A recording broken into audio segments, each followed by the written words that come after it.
people are interested in our game. It's the NFL. That's the beauty of what we do. Everybody's interested in what we're doing. What it speaks to, I think the question speaks to, is competition. And at the end of the day, that's what we're about. If we're competing for a job like we are at certain positions, that's all in the spirit of what our game is about.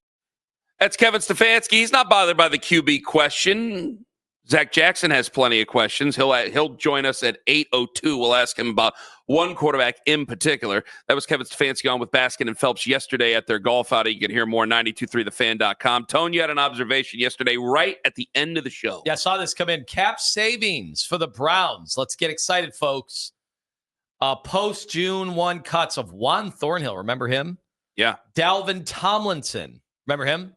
Can I just say something real quick? Mm-hmm. I don't mean to steer the thing into the culvert here. What's this stuff people keep forwarding me of Juan Thornhill trying to troll Browns fans on Twitter because he plays for the Steelers now, right? Juan Thornhill got picked up by the Steelers. Is he doing that? Is that who he got picked up by? I do not follow Juan Thornhill. Do we not? Listen, I didn't have anything against Juan Thornhill. You know that people are going to talk trash at you. You were a disappointment in Cleveland. You were another bad signing. Yeah, isn't that what he's inviting? Yeah. I mean, he had more social media posts than he had tackles or any big impactful plays at all. He does have a tattoo of Brownie. Well, it looks like you're going to have to get that one covered up. Like, like last month, I had a bunch of people forwarding me stuff like, what is this?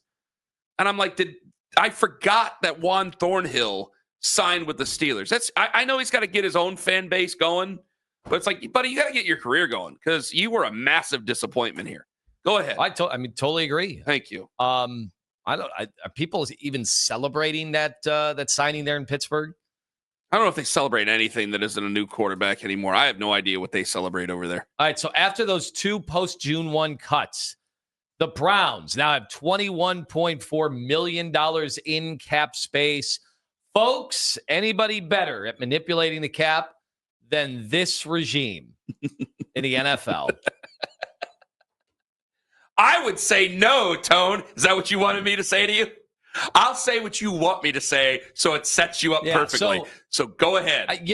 There have been these, I don't even know if they've been battles. You know what? They have been battles because every time this is said, it all started with, obviously, when they went and got Deshaun Watson. There were some of the national media that said, you have to be good in this amount of time or the cap is going to kill you guys. You're going to suffocate from under the weight of this because that's just too much money to have tied up. And, one of the best defensive players, if not the best defensive player in the entire league. You got a bunch of high-paid guys at some very important positions. Yeah. Weren't even guys that Andrew Berry necessarily drafted. These were guys that John Dorsey had either traded for or had signed. So the whole point was that Andrew Berry was playing chess while everybody was playing checkers. And now it's kind of funny because, they went 3-14. They're not a Super Bowl contender anymore. PFF has you as the worst roster in football. Vegas has you as one of the worst teams in the NFL.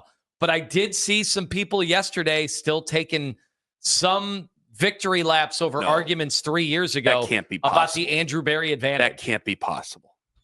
I can't. Not on this God's green earth anymore. Again, I am tired of judging them by anything other than wins. It's been 6. We're getting ready for year 6. I can't judge on trends any longer. He did well with his cap, whatever. It doesn't matter. That is like, I know that you are friends with a lot of people who are, and to be honest with you, I am too. The same people who are very analytically driven, who support their analytical views, and that's fine. I'm fine with that. But sometimes I think that the argument over the type of things that they've done with their cap, with how they scout, with how they go about their entire system and their order of operations, I think that gets lost in the man. It's as simple as Bill Parcells said years ago. Up there, that's a scoreboard. Up there, they keep score up there. That's where it is. That's the end all be all right up there. And I'm tired of it, man. I'm tired of judging them by anything other than wins. And fans got to be tired of it too. Like the talk and stuff like that, it's got to stop. Charts and graphs and all that stuff, it's got to stop. That's what people whip those things out when they're trying to explain away failure. Like, I'm sure Howie Roseman has a lot of the same order of operations that the Browns do. He doesn't have to bring out any chart. He's just trusted because they have won Super Bowls just now. pull out the Lombardi. That's all they have. Again, that's all they have to do. So I can look at Andrew Berry and say, you're a smart guy, and I like you, but I got to judge you by your wins at some point. This is what you've done with this roster. It's also an odd thing to point to on the day that the Jedrick Wills story comes out. Yes. When you really think about it, because obviously what matters more than anything, including salary cap manipulation, is that you draft well. This run has come to an end because they didn't draft well enough. It's not just the quarterback stuff. Yes, quarterback stuff is immense, but you could even rebound, especially if you're so good at cap manipulation and management. You could rebound if you had a roster that was still loaded for bear. I look at their drafts. What tough decisions have they had to make? Like we always talk about the tough spots you're put in with the cap situation in the NFL. Well, that's if you have to pay a bunch of guys. Who are the draft picks that they have to pay? They didn't draft well enough. Who are the guys? Yeah, they signed their own players that were from, again, either John Dorsey's drafts or the trades like Wyatt Teller. Joel Bitonio was not an Andrew Berry situation. JOK would have been the guy. Unfortunately, JOK's out. Yes. And who knows if he ever plays football again for the Browns. That was a great draft pick. That's not Andrew Berry's fault. That's just really bad luck. Like I look at this and I see what's going on with this football team. And again, I try to.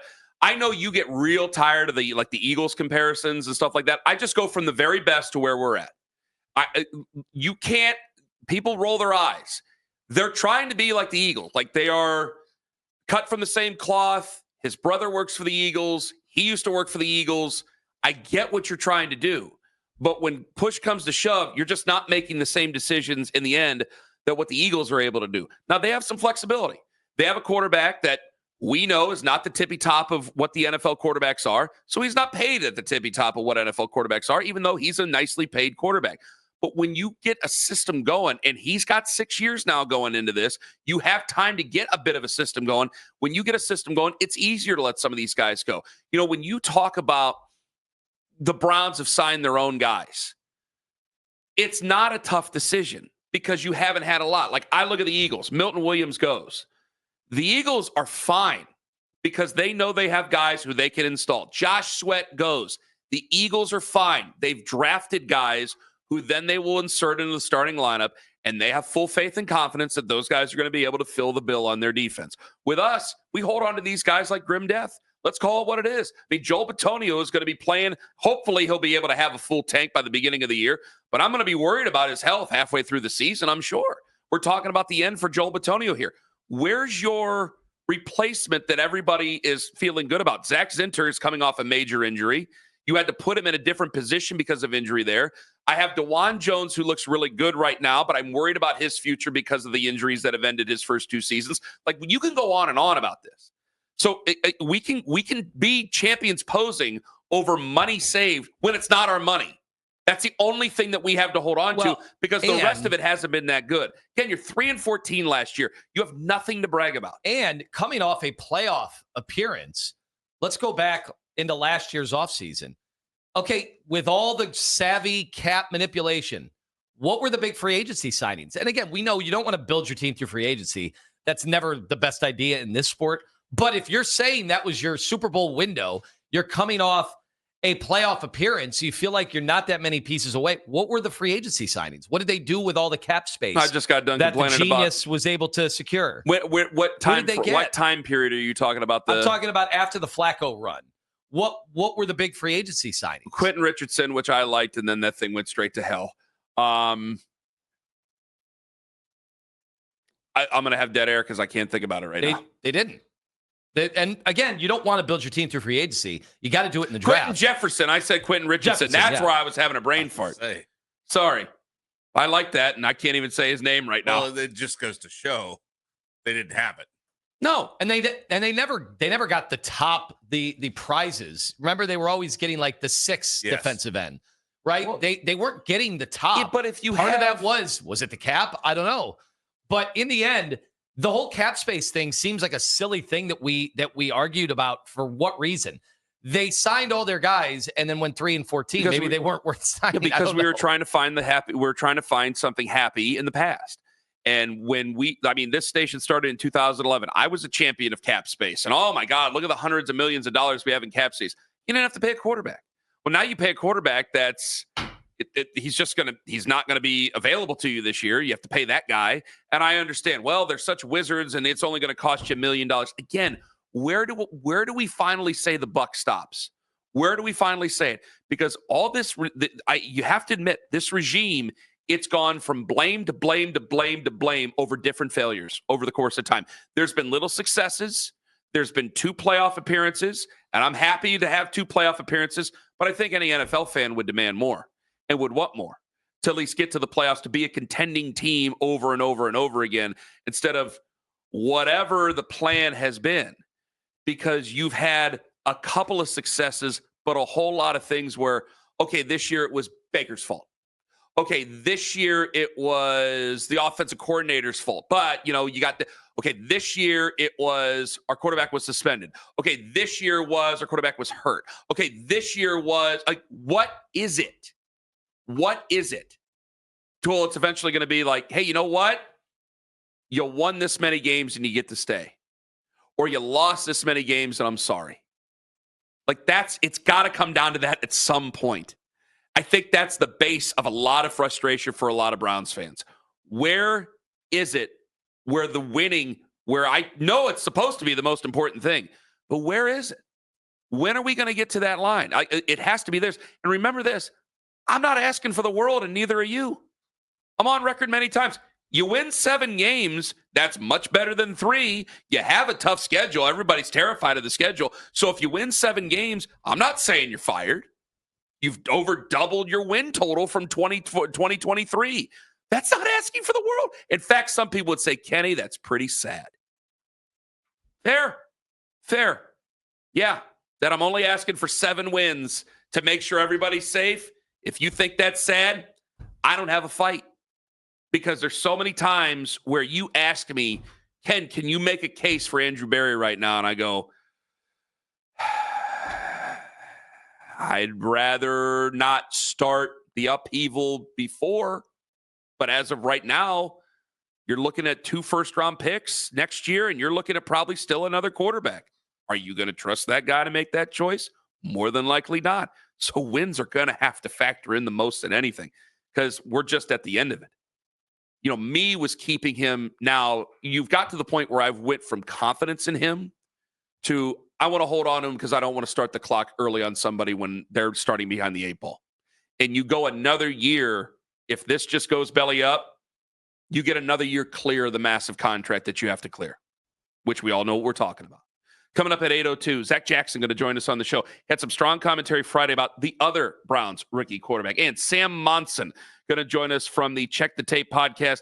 A little revisionist history with him. We'll get into some of ours coming up at 7:20. Want it to be a tough decision, right? Because you want to have good competition in the room, but you want to have somebody you feel comfortable with going for 17 games and not some sort of plan where it's like, okay, the rookies are here and the veterans are here and the veterans are good enough for now, but we hope by week 8 or 9, the rookie is taking this spot. You want a better answer than that. Listen for the MMQB's Albert Breer, Tuesdays at 5:20 on Cleveland's Sports Radio, 92.3 The Fan.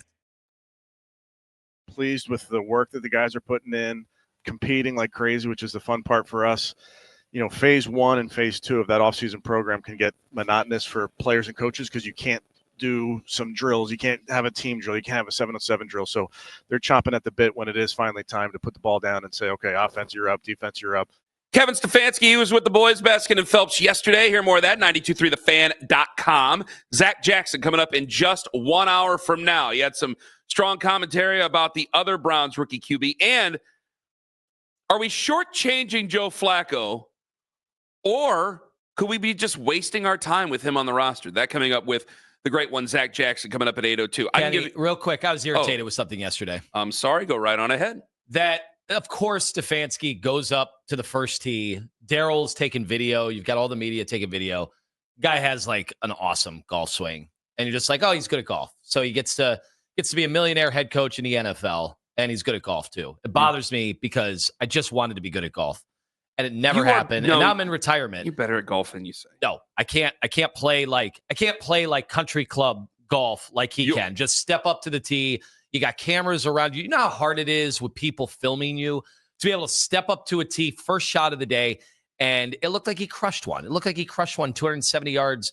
I don't know where the ball went because we were only looking at it from one point of view, but the swing looks good. It looks like you could plop Kevin Stefanski on any course in America, and he would confidently be able to play. Can we get the Jim Rome Ivy League guy? Can we please get the Jim Rome Tiger Woods thing for Kevin Stefanski? The golf course looks good. My golf swing feels good. I like my chances. But it's Ivy League. Like he could have done anything in life. He decided I'm going to be one of 32 NFL coaches. He's now had the job. He's won 2 Coach of the Years. He is in year 6 now with the Browns. Yes. Who survives? And it's not like he hasn't had his adversity.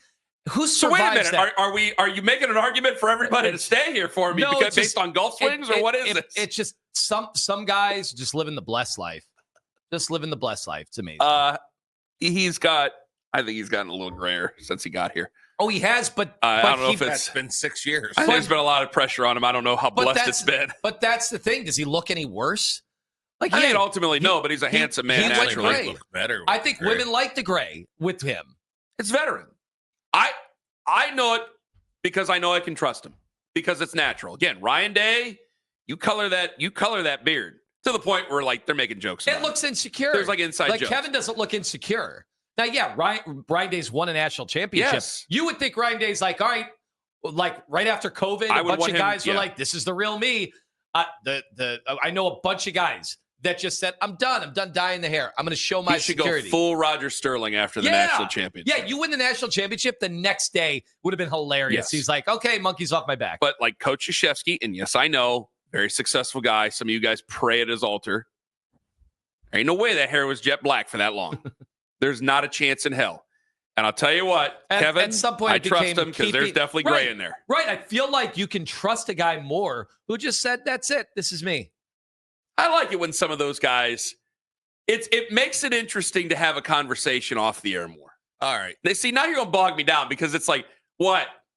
Power rank your NFL coaches you trust based on their look. Oh, God. Hold on. Can you go first? Well, I was going to ask.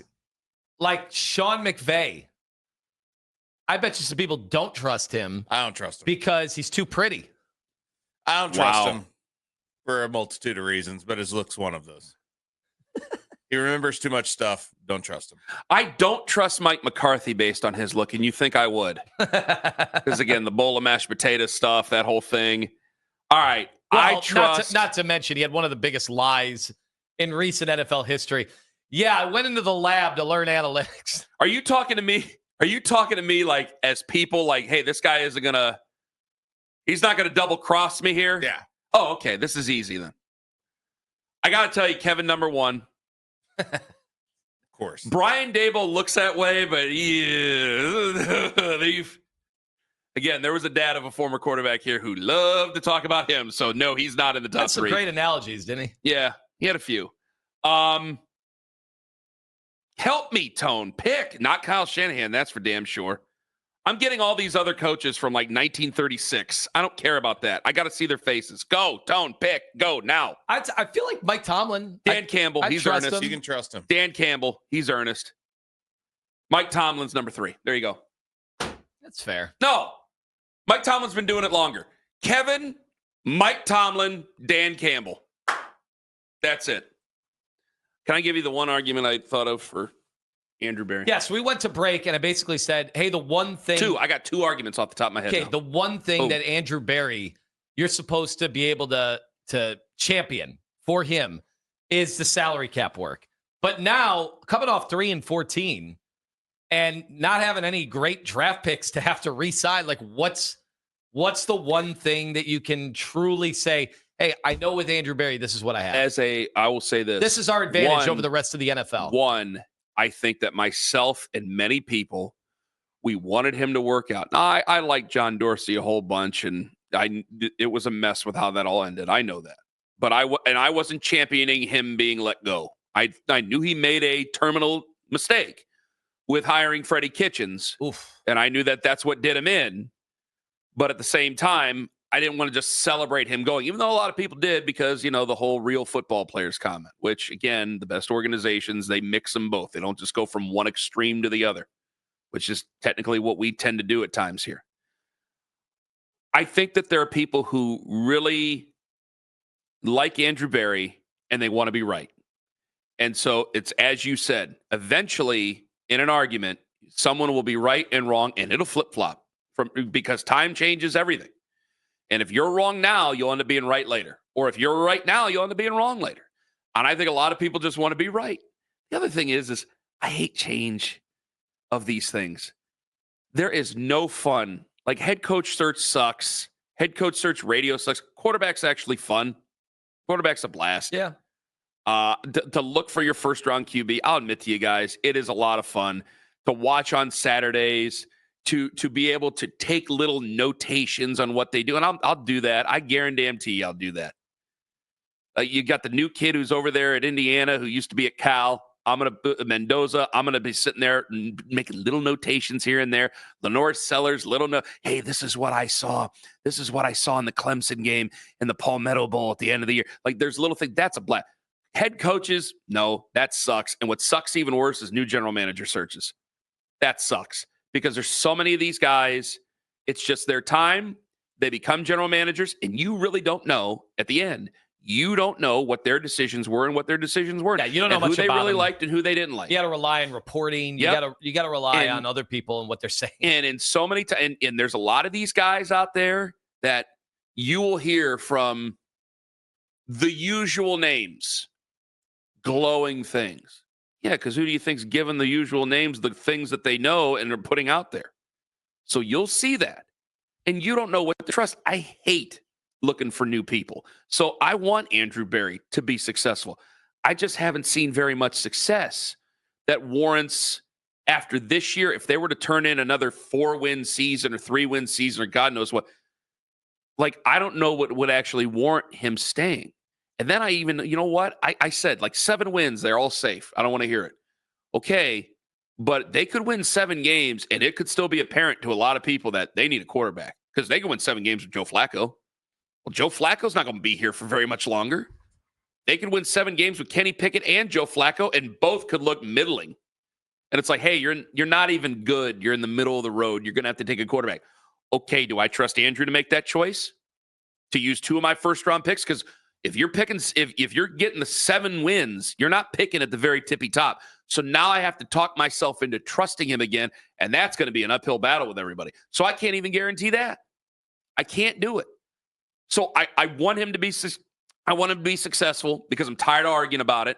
And 2, I want to be successful because I hate looking for guys. Those are not good reasons. Well, and obviously bringing in a new GM, the first thing they do is they make a big splash. Well, they clean house. Right. They clean house because they can't possibly have the guys from a previous regime. Yes. And then we buy in and we do all that. I guess I should give Andrew Berry that kind of credit, is that he did come in and he didn't like get rid of all the Dorsey guys. Well, I think he's open-minded. Yeah. Some of them were really good. I think that he's open-minded to those things. And I do know that picking players is a really, really, really hard science. It is. But there's been times where you know it and I know it. They've taken risks on guys that they probably shouldn't have taken risks on.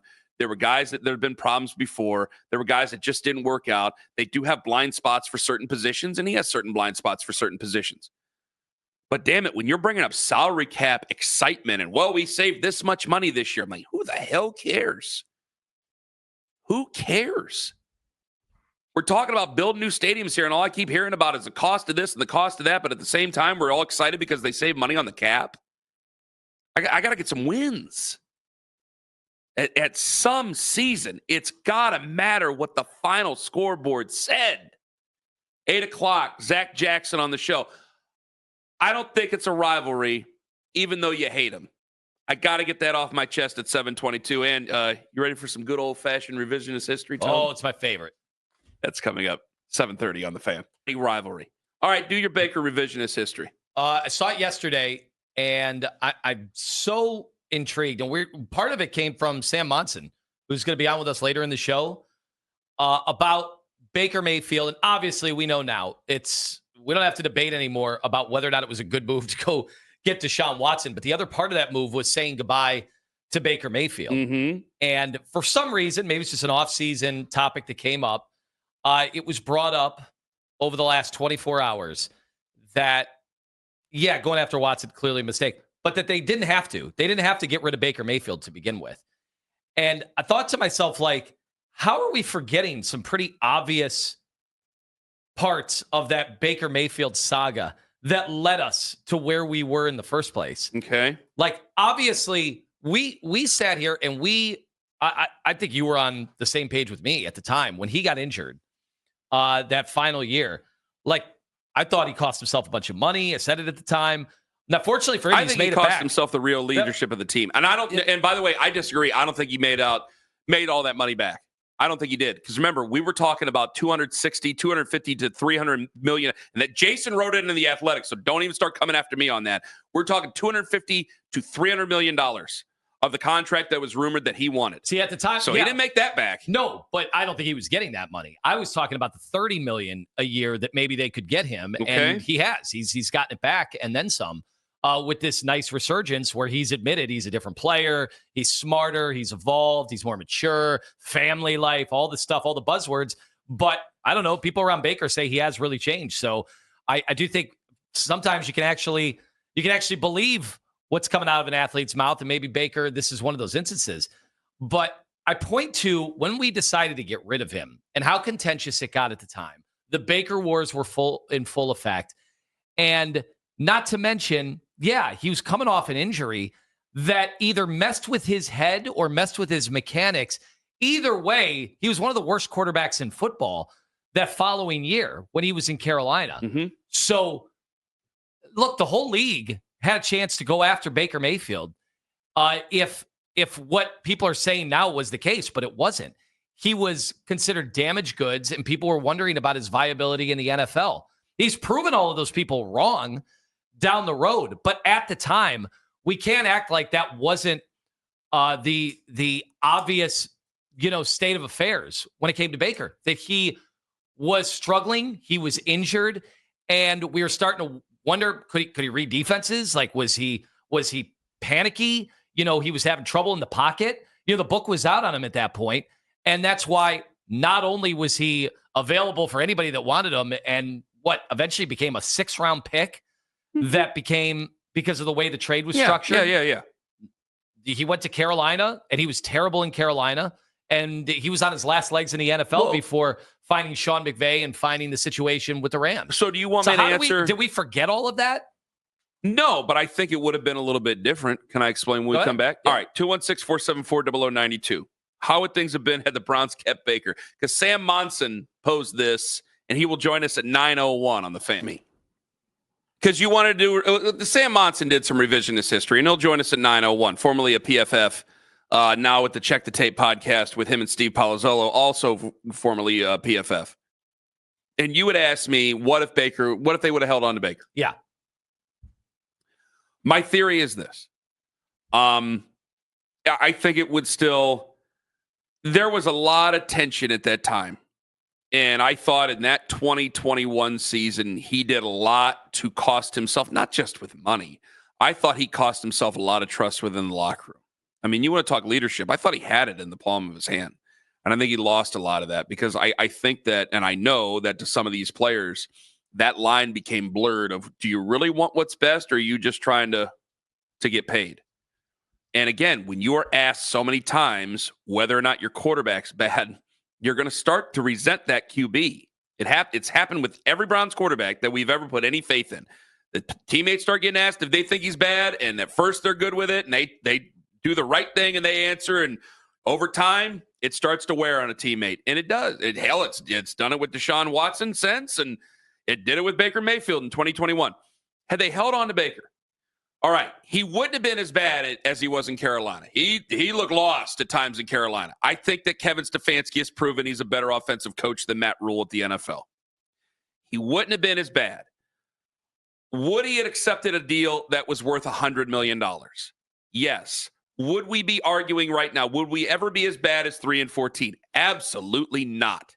So we would be sitting here arguing right now. I think we'd be the Steelers in so many ways. Yeah, not We good would enough. be- Not yes. good enough to contend with the Chiefs and the Bills. We would be arguing where we are because as of right now, he has a great story in Tampa Bay. He's a great It's been story. amazing. He's paid what he's worth, though. He's paid what he's worth. He is not a $300 million quarterback. He's not a $250 million quarterback. And they've done the right thing by him. They know Jason Light and all those guys, whatever. I mean, they know exactly what's going to help that guy. And that is targets and offensive linemen. Let him be a point guard. Don't make him to be Superman because then all of a sudden he'll get crazy ideas and you'll have problems. Protect him because he needs his whole body to throw the ball hard. That's why he struggled so much in 2021 because it did affect his mechanics. You give him guys like Godwin, you give him guys like Mike Evans, who's a Hall of Famer. They just drafted another one. Like you're going to have some success, and he's been successful. They know what they're doing. Us, no, we messed up the whole thing, obviously. And I'd much rather argue about whether or not we could get over the hump with Baker Mayfield than what we've been arguing about over the last 3 years. But I've said it a bunch of times. That's where it is. And hell, I've had a bunch of people over the last 3 years, again, the nastiness over Baker. You wanted Baker out. I did not think it was a tenable situation. I also did not advocate to make the trade that they made. I am on the record about that. I did not want to make that trade. Vehemently against that trade. But we are where we are. But I think that had they held on to Baker, he wouldn't have been as bad as he was with Carolina.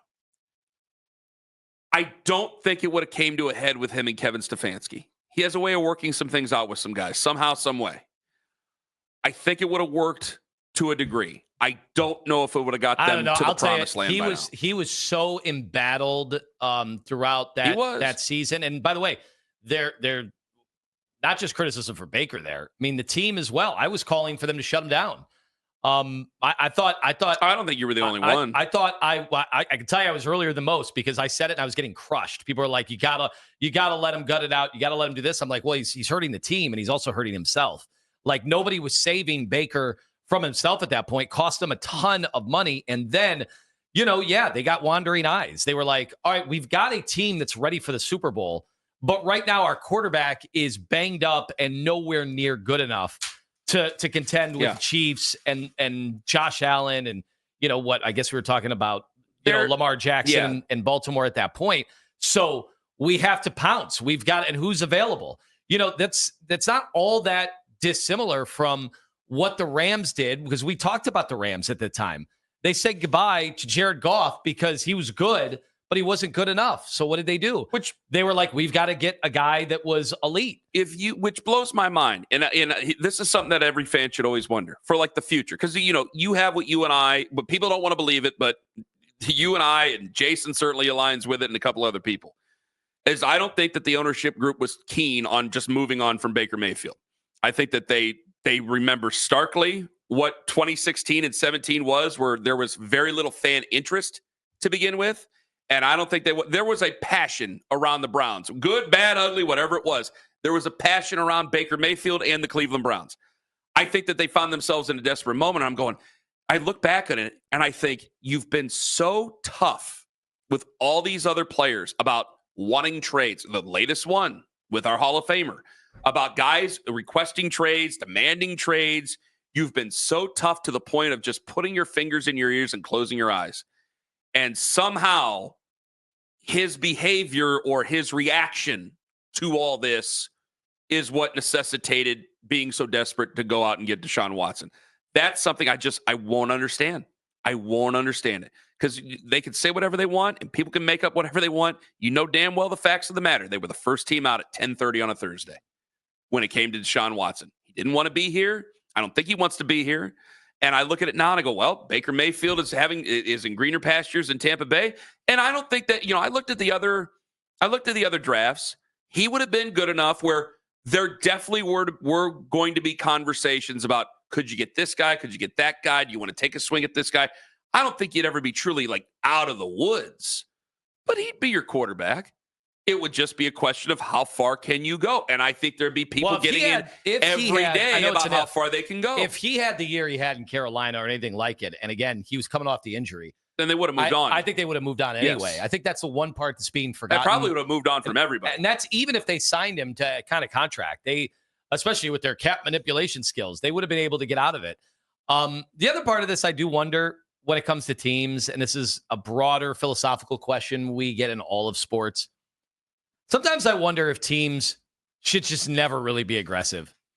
Like, they didn't think they could win the Super Bowl with Baker, so they were aggressive, and they made a huge move. And people, that was not like universally panned. People are like, oh my God, they just got Deshaun Watson. Deshaun Watson's been a top 5 quarterback. Like, this is, with this roster, they've got a real chance to win the Super Bowl now. Mm-hmm. With that said, should you just sometimes, like, can you understand why teams like the Cavs, like, they just run it back? Like, how do you feel about the 19, even if you never win, how do you feel? How do you think the city of Cleveland generally feels about the late 80s Cavs? I think they hold them in high regard. How do they feel about the late 80s Browns? I think they hold them in very high regard. What did those teams win? In the grand scheme of things, nothing. And sometimes I wonder if you got guys like me going, be aggressive, try to win a championship. A championship just changes everything. And then I think about it sometimes and I'm like, maybe just having guys your fan base likes, even if they don't win, have them for 7 years. People will talk favorably about them and they'll say, they didn't win it all. But we could say positive things about Bernie Kosar. We could say positive things about Mark Price. Those teams didn't win. They didn't win, but they gave the fan base moments that were special for them for the rest of their lives. Well, I've heard many people say it, and I think they're probably right about it because we compartmentalize. The 90s Indians, that's just an ugliness that and a soul-sucking thought as the years go by that I'll never be able to compute. But when it comes to the 90s... But people still love those guys.